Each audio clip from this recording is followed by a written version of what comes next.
I'm Matthew Hatfield, joined by Morgan Ling. And Morgan, we've got another exciting show on tap today. We absolutely do, Matt. We're looking forward to it. We've got great 4 games ahead. Let's get right to them. We'll start off on the private school scene as Cape Henry, the top-ranked team in Hampton Roads and the state, moving all the way up to number 20 in the national rankings, takes on Bishop Sullivan on the road at Bishop Sullivan. Oh, a lively atmosphere for this one, Morgan. It absolutely is, Matt. Cape Henry comes in undefeated with a 13-0 record. Will Bishop Sullivan be able to get them down, get their record down? We're going to start off here with Aaron Hutton off the mark. Gets it with the rebound. Chris Clark there rejected. Kevin Holmes having an impact. And now Bishop Sullivan coming the other way. Three-pointer is splashed home by DeAndre Barber, the senior guard, committed to High Point. He started his career at First Corona, but now doing big things at Bishop Sullivan, and then Barber just inside the arc with another jumper.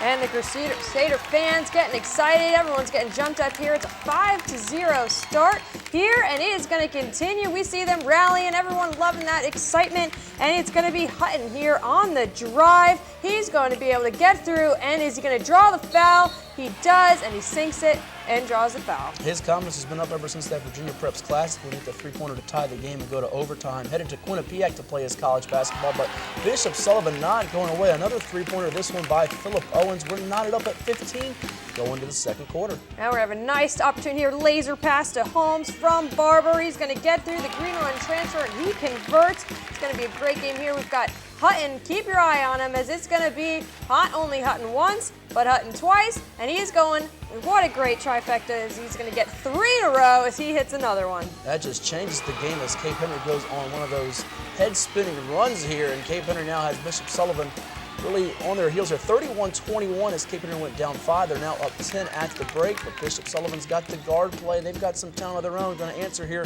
as it's now Darren Bellardo with the three-pointer. Everyone is just hitting threes left and right, and we're going to come back the other way with Bellardo coming to try to make something happen here, but it is stolen by Marcus Evans. It is so nice. You know what, Matt? Let's see it twice. The reigning AAA State Player of the Year who came from Great Bridge, throwing it down with the explosive finishes. He's been on a tear here lately the last couple of weeks.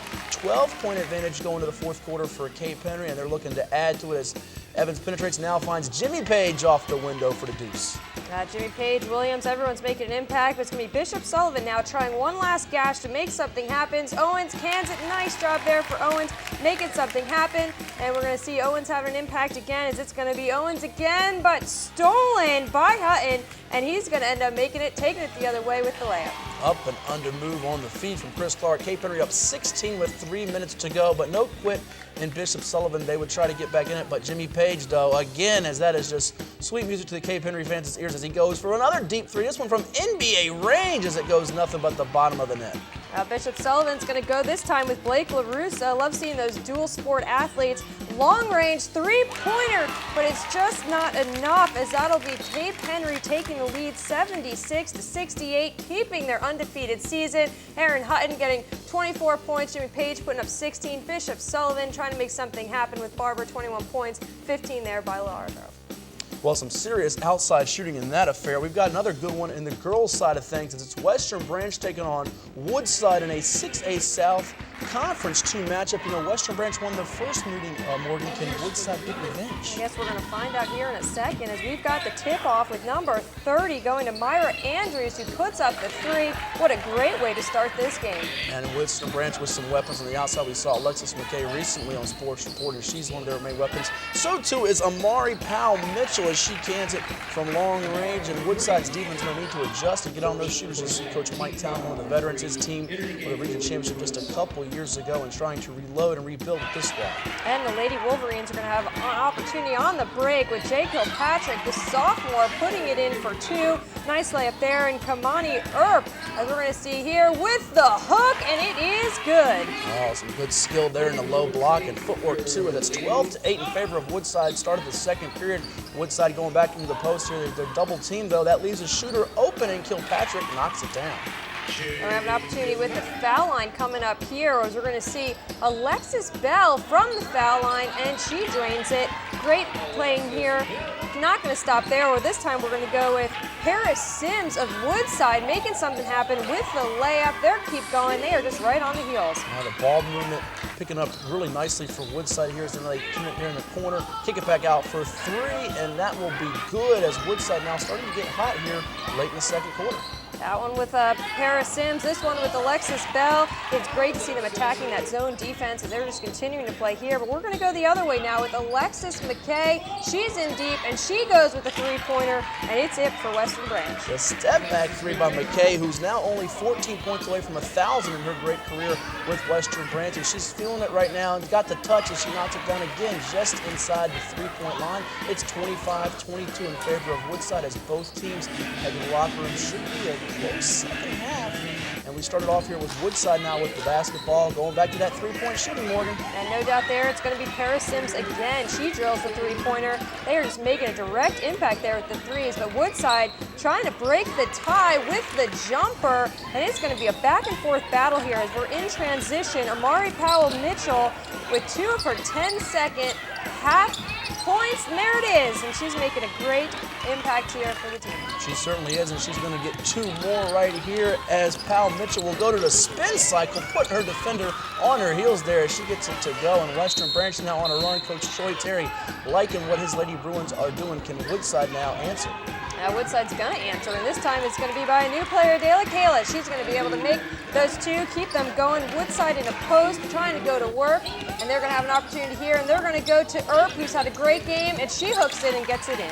A major factor down low in the block in the painted area. It's tied up at 38, as you see Coach Terry now giving some instructions to Erica Coleman. She could be key down the stretch here. Here's Alexis McKay, though, going inside for 2. She gets it done on the outside and in the paint, and now Western Branch is able to try to get something going on the outside. It is Erica Coleman for 3 and gets it to go. Nice long-range shooter there, and the Lady Bruins are taking the lead. And we've got Western Branch on an opportunity on the break, and they are going. And Myra Andrews is getting an opportunity, and it is in. And the Lady Bruins hold off the Lady Wolverines. What an exciting game there. I guess we'll have to see how the next one goes and give Woodside a chance to come back. Yeah, they could meet again in the conference tournament championship perhaps in February. Western Branch won her 56-50 as you see McKay with 17 points. Jasmine Johnson, the freshman, with 16 rebounds. Bell and Sims combining for 29 in the loss for Woodside. Well, we've got plenty more here on Sports Report. Don't you go anywhere. We'll check in with the Princess Anne Lady Cavaliers right here on Sports Report.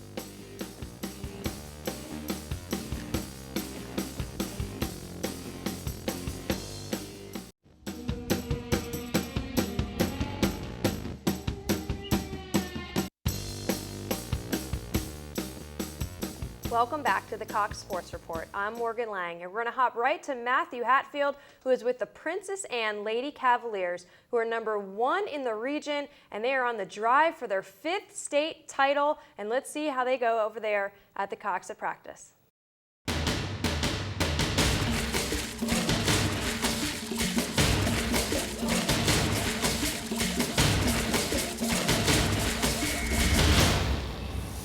We're here at Princess Anne High School in Virginia Beach, where the Lady Cavaliers have one of the top girls basketball programs in the nation. Under Coach Darnell Dozier, they've won 4 state championships and been to 5 consecutive state championship games, a VHSL record. So what's the plan for this year? Well, we caught up with Coach Dozier and his team. This team that we have now is so young. Last year they had 8 freshmen and goes to the state finals. Never thought that would happen. This year they are just really hungry, and they haven't played their best basketball yet. We have 5 players on any given night could score double figures plus, probably more than that. A lot of coaches take the summer off. I work through the summer with my kids, make sure they're working in the right AAU program. It just takes hard work and time and dedication, and my kids are willing to do that. That's why they play here at Princess Anne. We've been working so hard, and we know what we have to work towards. We're just taking it game by game and practicing and just doing all the extra little things that we need to do to prepare to get us to where we want to be. Well, the standards were set years ago with the first classes, the first team that got here actually, and it's running on through the cycles. They tell the kids that are coming in, it's not going to be easy here. From middle school, it's definitely a different pace. a lot of running, a lot of everything. Workouts just different. It's just a big transition. I'm learning to still adjust. Our miles are timed. Everything we run is timed in the gym. But we learn to make it, and we get quicker. So We try to make sure that our players are conditioned. If they have to play 32 minutes of solid basketball, they are able and capable. It doesn't always happen that way because everybody's body's different. But for the most part, our kids are good for 26 minutes, everybody from 1 through 12. And that calls the hard fitness training. We're happy, but we're not satisfied. I think that we've been performing at a great level, but I know that we could do so much more. Last year was sort of a disappointment to us because we had got that far and then let our guards down, and I think that has attributed to a lot of kids just being young. I beat you the first time, I figure I could beat you the second time, not knowing in high school coaches prepare for you the second time, But we didn't feel bad about it because, what other coach can say? Had eight freshmen and went to state finals. I don't think anybody else can say that. We're glad to say that, and we hope to be there this year. You can follow the Lady Cavs on their quest for a 5th state title all season long on Sports Report. For Cox at Practice, I'm Matthew Hatfield.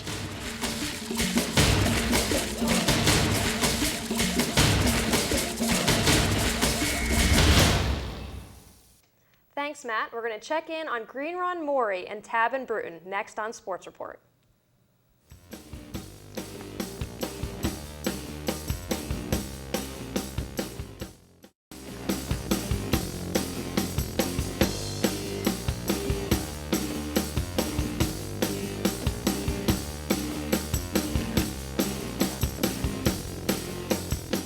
Welcome back to Sports Report with Morgan Lang. I'm Matthew Hatfield.